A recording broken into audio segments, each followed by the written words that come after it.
안녕하세요. 겸지입니다. 오늘은 헤겔이 세계사 역사 과정을 어떻게 보았는지 조술한 역사 철학 강의를 소개해 드릴게요. 자, 그럼 시작해 볼까요?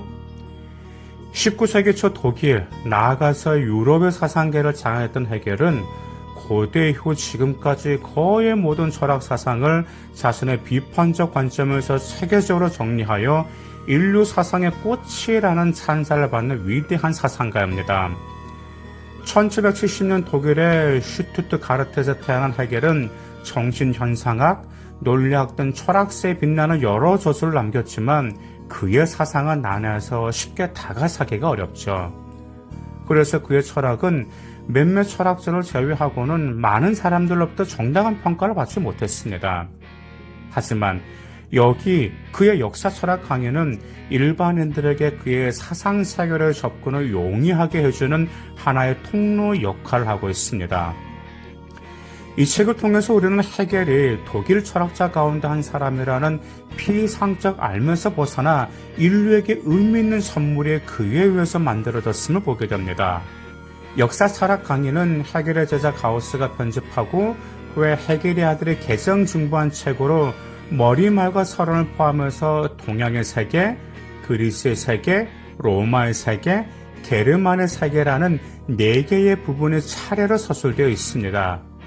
이 저술은 헤겔이 다른 주요 저작이 극단의 사변으로 흐르는 것과는 달리 구체적이고 흥미로운 내용의 전개와 더불어 이념의 전개를 생생하게 제시합니다.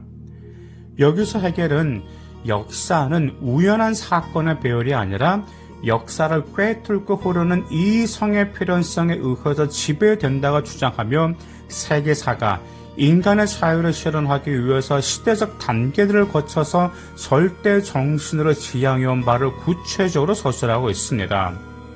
그는 특히 자유라는 개념을 강조하는데 자유를 위한 투쟁을 역사의 유일한 내용으로 간주하였죠.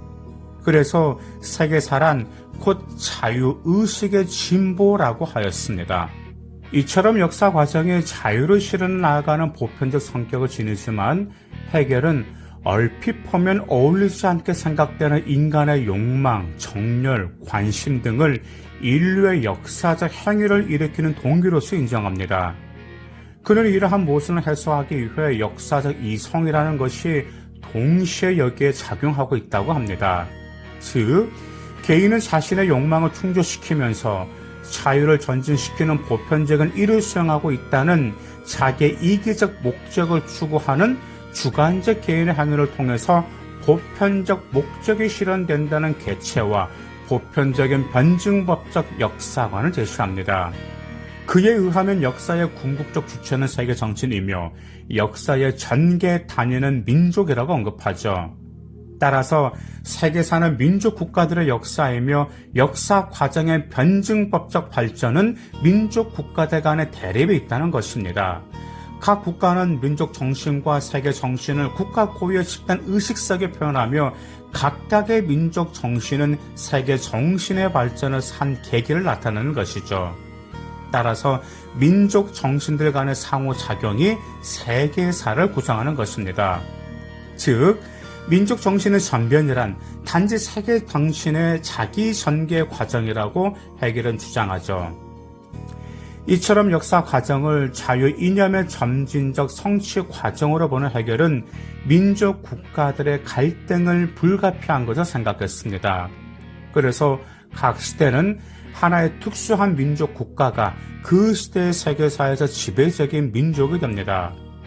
그래서 헤겔은 역사상 결정적인 순간에 특수한 세계사적 개인이 시대의 정신의 대행자로서 출현한다고 합니다. 이러한 개인은 민족 국가를 새로운 차원의 발전과 완전의 단계로 올려놓는 자신의 임무를 성실히 수행한 뒤에 역사의 뒤안길로 조용히 사라져갈 뿐이죠. 이것이 바로 헤겔이 말하는 이성의 간지입니다. 헤겔은 역사의 변증법을 설명하기 위해서 여러 민족들을 예로 들었는데 그 민족들은 자유의 발전에 있어서 3가지 계기를 의미한다고 그는 생각했습니다. 동양인은 군주 혼자만이 그가 원하는 바를 행할 수 있는 것 이외에는 자유에 대해서 아무것도 알지 못했다고 그는 생각했죠.